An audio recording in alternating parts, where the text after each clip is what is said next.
This is Alabama Politics with Steve Flowers, an in-depth interview with Alabama's top political newsmakers. Now, from the studios of Troy University, here is Steve Flowers.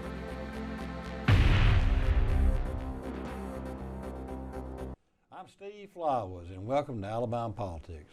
Folks, we're fortunate tonight to have as our guest one of my favorite guys, not only just in politics, but around the state of Alabama, State Senator Will Barfoot. And Will is really a good guy, and we claim kin, but we're better friends than we are kin folks. And he represents a lot of you folks in the River region and Montgomery and Elmore County, and we're so glad to have old Will on the show tonight. One of my favorites, Will Barfoot. Thank you, Steve. Glad to be here. Good to see you, buddy. Glad to be here. And you know, we are kin. You're right. We're closer friends than we can claim kin. But from Pike County and maybe even some relatives down from Crenshaw County kin to each other. So. Oh, Will, my ancestors are from, my mama's people are from China Grove in North Pike County.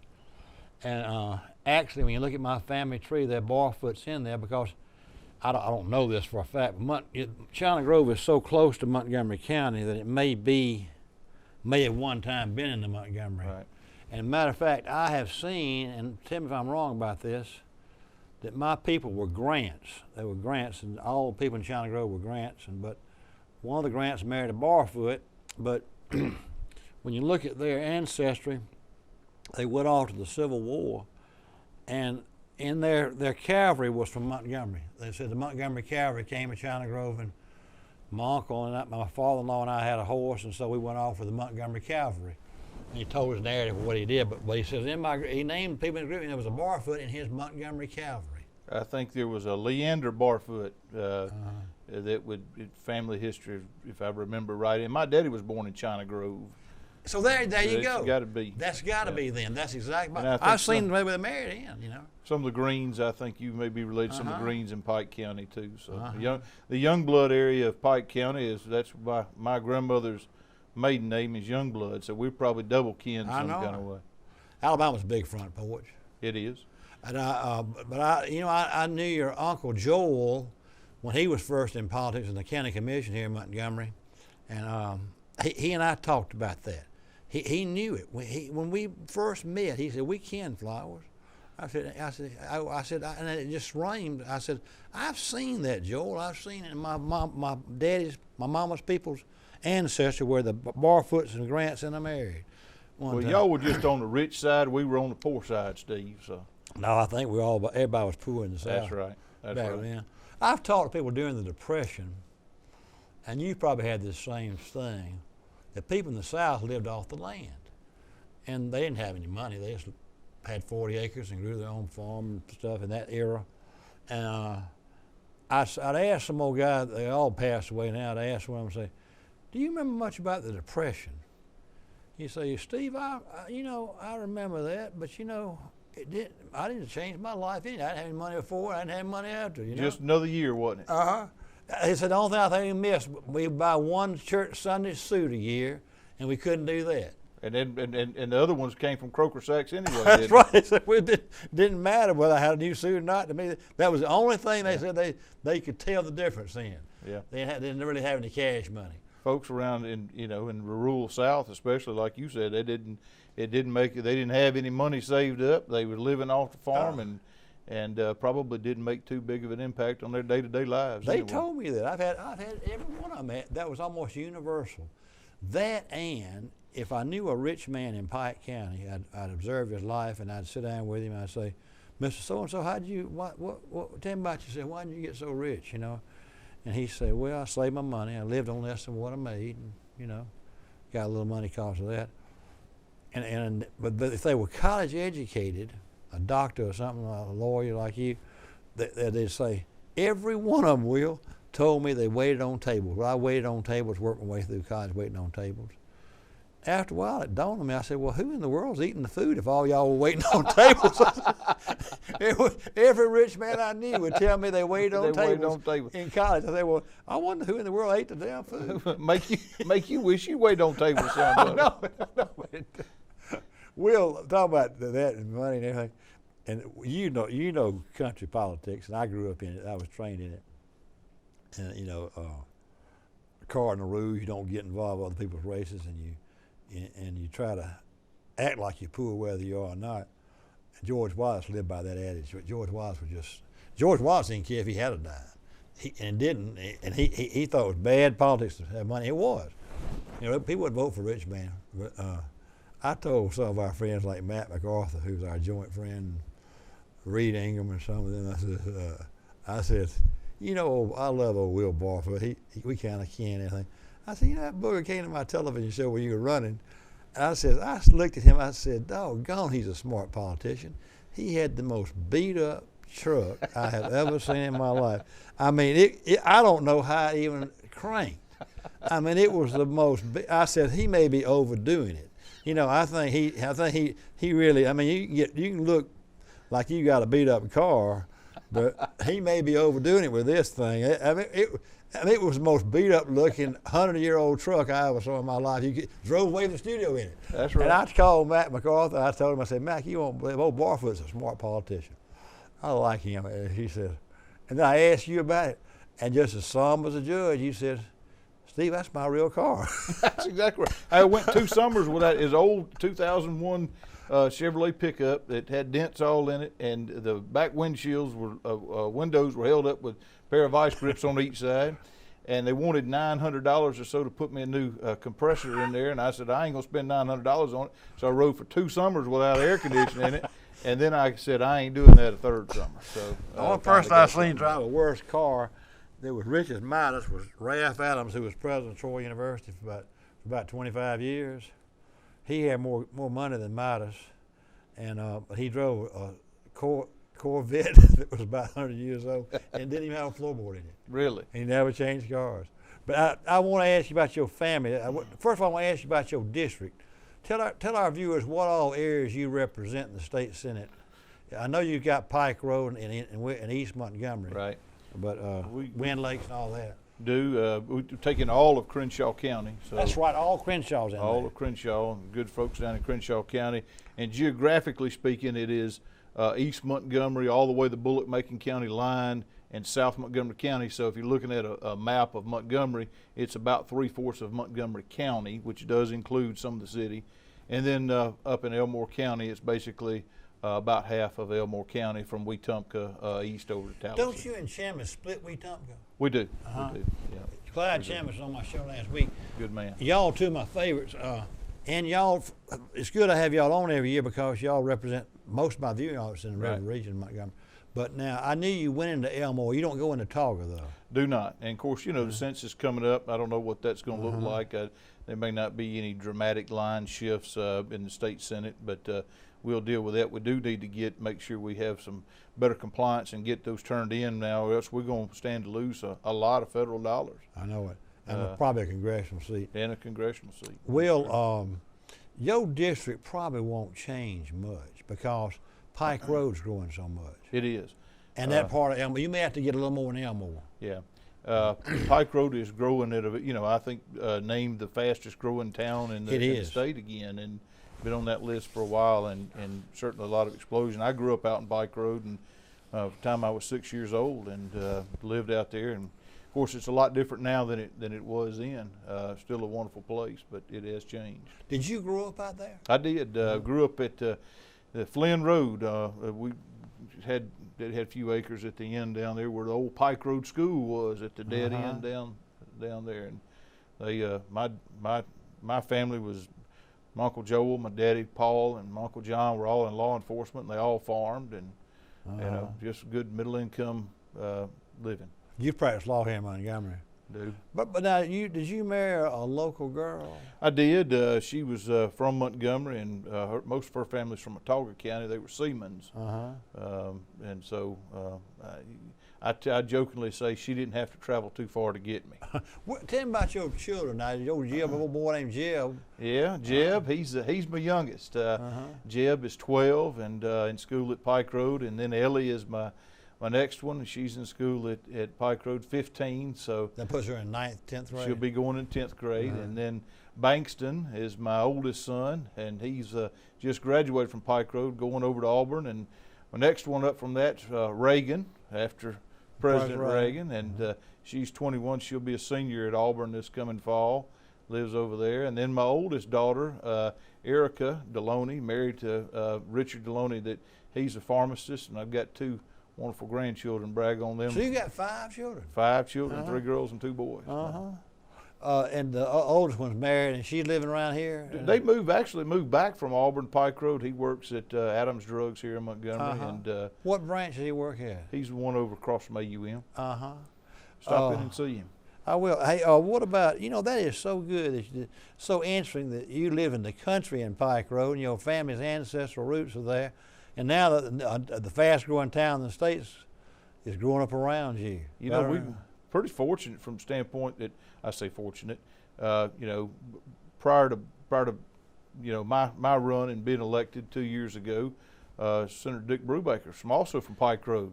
So for the past 10 years, District 25 or that area has been represented by somebody from Pike Road. So. Well, but the thing is, I find so interesting is that your family, and which we're going back to what we just talked about earlier, Pike Road and China Grove almost in the same vicinity. That's right. So Pike and Montgomery counties could join, but the fact, I just find it interesting that you were born and raised, and your ancestors were right there in Pike Road, and now the town's growing up around you. That's right. But you probably are one of the few that in Pike Road, especially 10 years from now, be able to say I'm one of the only ones actually was born in Pike Road.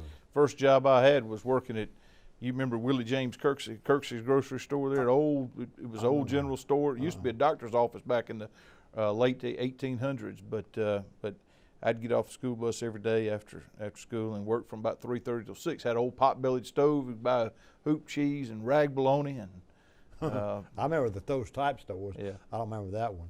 That's when I first ran for the legislature. That's how I'd campaign, in country stores.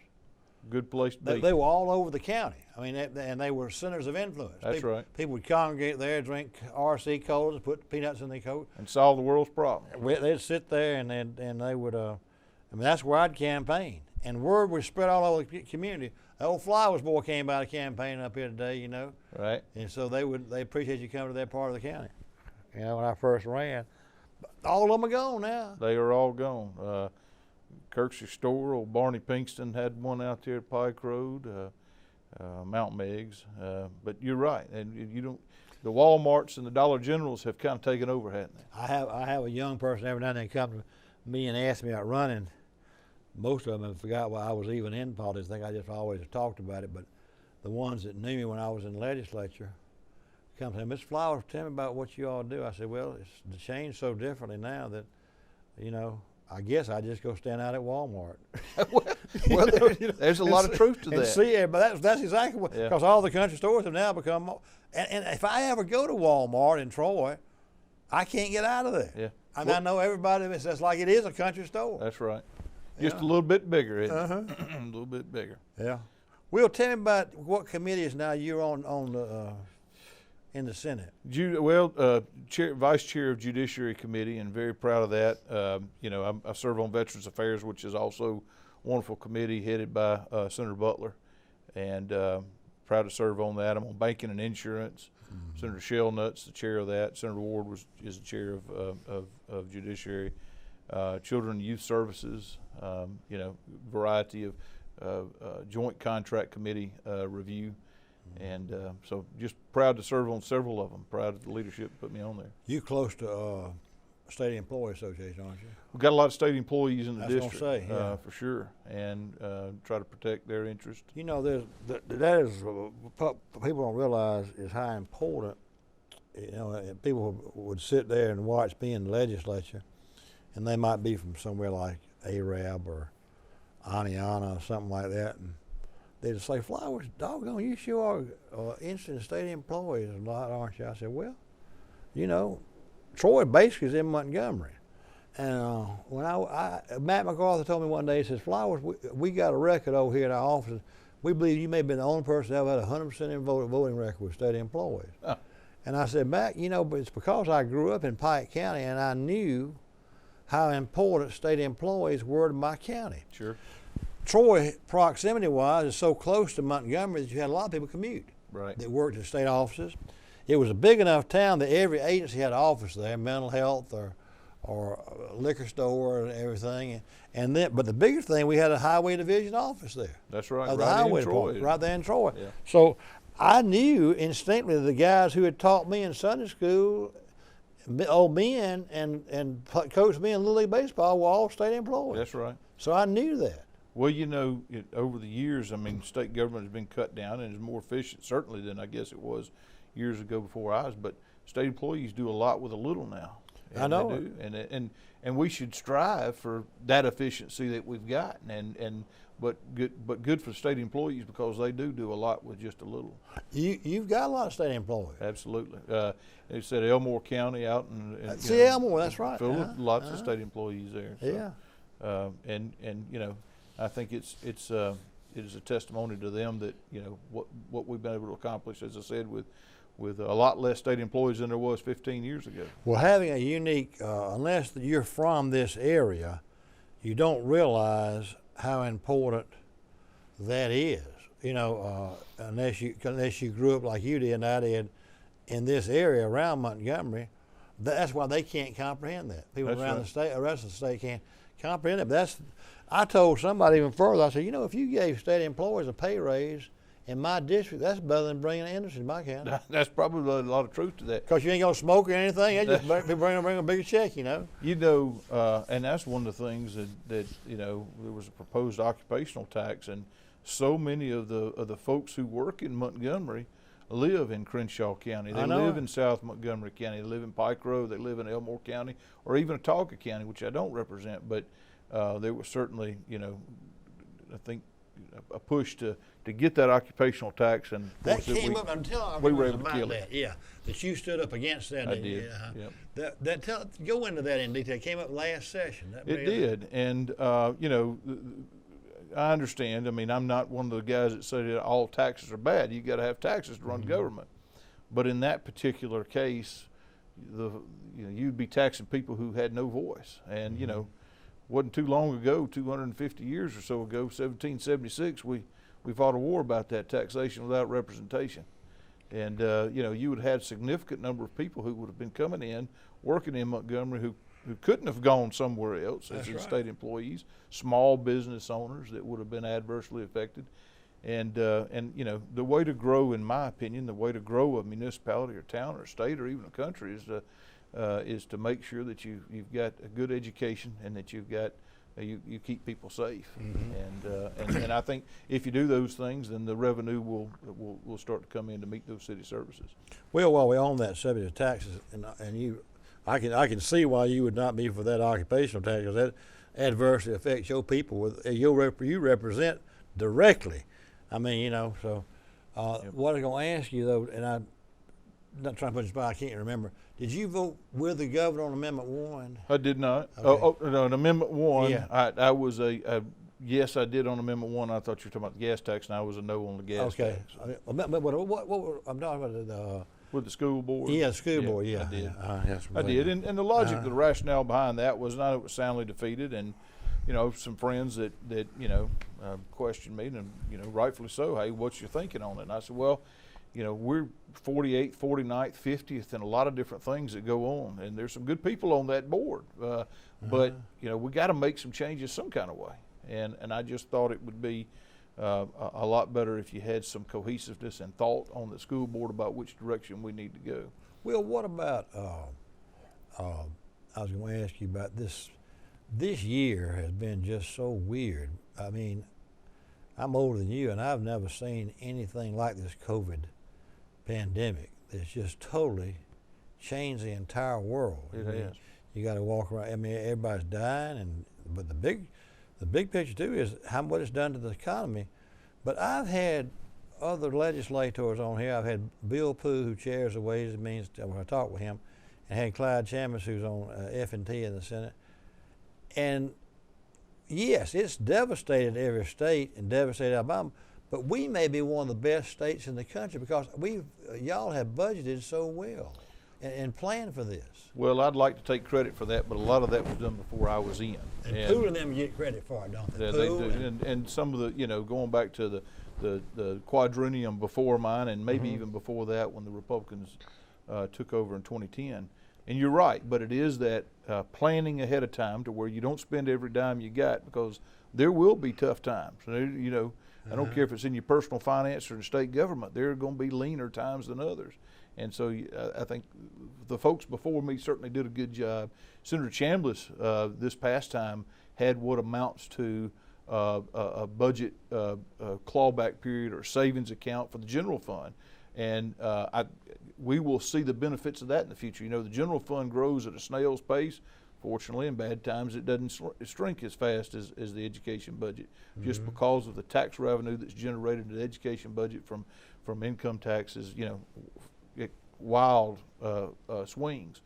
And but we are fortunate that, you know, we could have been hit a lot worse than what's happened to us. Well, you are not as affected as some senators are. I want to get on the prison issue, which has been sort of pushed down the rug or forgotten about, but has got to be addressed because we're under a federal court watch to do something about our prison situation. Governor Ivey has made it clear that she doesn't need legislative action. She says she can fund 3 new prisons with existing state general fund revenues and by, you know, just different things, recidivism, different reasons. But I mean, I've asked Cam Ward about it, and he's not sure. But anyway, let's just say she can. But she's also said I can make the decision on where these prisons are going to be. Now they're getting ready to open bids, on those things. You know, Elmore County in this area's got a lot of prisons in it, and there are a lot of people who, I guarantee you, Billy Beasley, of course, he's a Democrat, but you take those prisons out of Barber County, I mean, you know, and St. Clair. I mean, whoever represents St. Clair. But there are a lot of prisons in Elmore County, and that's a lot of state employees. 100%. You know, as to your original part of your question, I would prefer that the legislature be involved in making those decisions. I understand, you know, in past years that it'd be Governor Bentley or maybe Governor Ivey, you know, before I was in, tried to get something done through the legislature, maybe a bond issue. And you're right, there's some territorial, I'm not going to vote for it because I might lose this in whatever area. And it hadn't been successful in the past. But I do wish we had the involvement. That being said, I think the governor does, my understanding, have the legal authority to you know, bid those prisons out and then come up with locations that have been bid on. I am hopeful that Elmore County will retain one of those new prisons and get one of those new prisons. You know, the western side of the county, which I don't represent, already has the infrastructure there. There's some state-owned lands, and I've made it known that, you know, my thoughts that financially it would be much better off if you put it in the western side of the county where the workforce is, where the community accepts it, and where the water system, sewer system's already in place, infrastructure is. And I hope that'll happen. But ultimately, you know, we don't want to lose it in Elmore County for sure.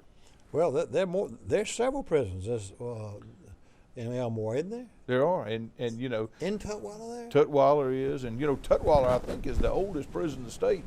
But now, several years ago, they did some revamping of Tutwiler, and I actually think Tutwiler, you may not look it, but I think Tutwiler kind of checks a lot of the marks of what the federal guidelines say needs to happen for the prison. So you could do it in Tutwiler? You could do Tutwiler. Tutwiler's a women's prison, isn't it? It is. It is the only women's prison in the state. And but you know, you have Draper State and facility over on the western side over there, and I think the state owns probably 1,000 acres or so over on the western side already. So speaking of that, have you got a junior trade school in your district? Yeah, you know, J.F. Ingram is up in Elmore County. And which is wonderful. We have tried to fund in excess of what had been funded in the past.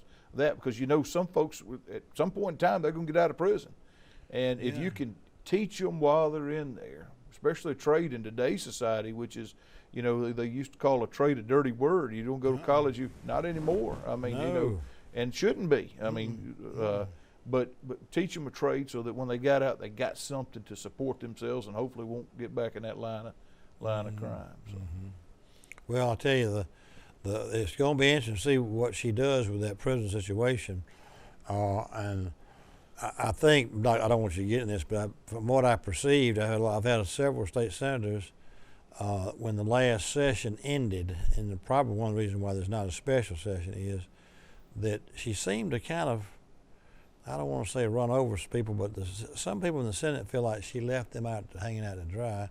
And Dale Marsh, I know, is pretty outspoken and has said some things, but members of the Senate like him a lot. They respect him, and they think he's done a good job, and he has. He's looked after the Senate in good times and bad, and Kay's got some problems in the Senate, I think. Well, I'll tell you this. I think, and this is some private conversation, so I won't say names. I think that everybody sees the big picture, that although there may have been some feelings hurt, that they're big enough boys and girls to realize that, we need to do what's right for the state of Alabama, and that means working together. And so I'm hopeful that'll happen. I think you're wise to say that. You really are, because I don't think she meant to run over anybody. I think she just happened to just off the cuff say, well, I don't want a new state house for this care money. I mean, and of course the average person thinks that's good, but all they were doing was floating an idea. They weren't going to come with a concrete, we're going to do this, Governor. Right. They were just throwing it out there. That was my understanding. The first I'd heard anything about the state house was media reports, and somebody asked me about it, one of the other senators, and I said, I ain't heard anything about it. What have you heard? I didn't know anything about it either. So anyway, but that's not happening. And the CARES Act money, and we're grateful in difficult times to have some federal money flowing here. But with the strings that are attached to that, I mean, it's got to be spent. And I say spent, not just allocated, but spent by the end of the year, December 31st. And so, you're limited, and it's almost, I told somebody, it may wind up being, remember that movie in the 1980s, Richard Pryor, called Brewster's Millions? Yeah. Where he had $1 million to spend, and if he spent it with nothing left at the end, he'd get a larger sum of money. And it's going to be difficult, I think, to follow those federal guidelines and use it effectively following those guidelines. Yeah. Be interesting I'm to hopeful. see. Well, folks, our time's up. I hate to say that. We always enjoy visiting with Will Barfoot, who represents a good many of you folks in the River region. He represents all of Pike Road and East Montgomery and Elmore County and all you people in Crenshaw. And he's doing a good job in the Alabama State Senate, is Senator Will Barfoot. And we thank you viewers for watching. Hope you tune again next week for Alabama Politics. Thank you, Senator. Thanks, Steve.